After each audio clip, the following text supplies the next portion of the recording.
Košica školáčku. Len ten obraz pekný vám nafilmujem toto. Ešte krásne.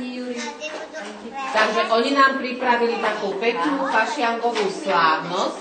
My si s nimi zaspievame, my si s nimi zatlieskame, pretože oni sú najstarší v našej škôlke, tak nám to musia pripraviť oni, lebo najviac toho vedia. A my všetko sa to potom ešte bude. Áno. A jak môžeme my byť tam a vy tu? No my sme tu a vy ste tam. Jaj, vy ste tam a my sme tu. A môžeme my otevriť dvere a ísť tam ďalej? No, ja sa musím na to opýtať, moment. Tak rýchlo sa pýtaj. Pustíme ich? Takže len na kúštiček. Už to máme. Yes. Vy ste mi vedeli, čo tam je? Teraz, aby som ich nevylákala. Ale sníček, chvílenku, smoličku, pasoličku. Ale vás tam je teda dosť. Ale my ich pustíme. Nás je viac, my sa Nás je nebojíme. moc, ale my sme prvé velice hodní. Nám sa páči. My non tak krásne škarede vypáda.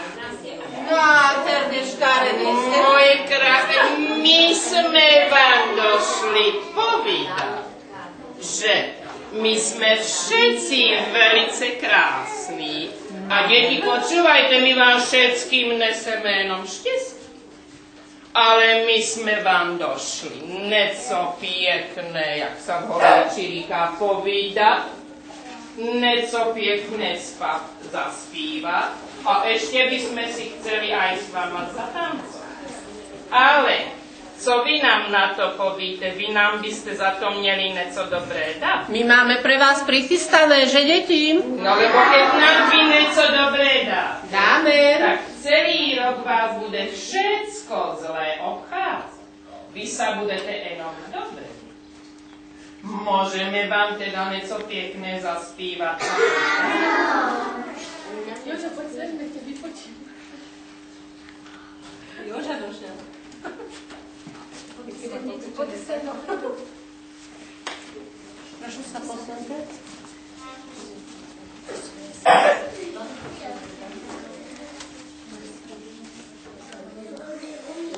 No tak ide to fašianku. No, počkej.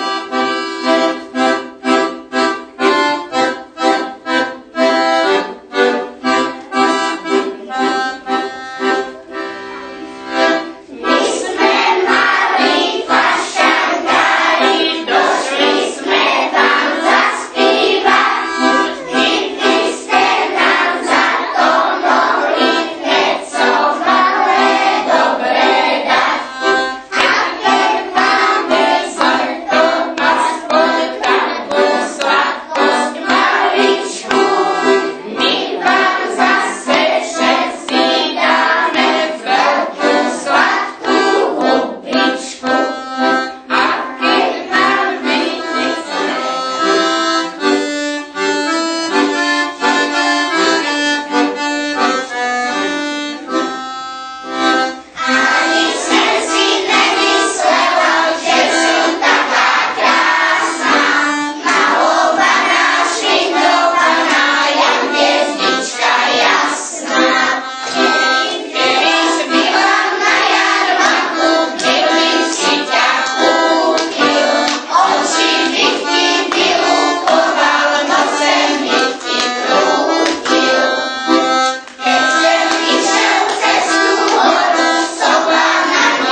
tak na obed budeme mať pravú fašiangovú hostinu. Maže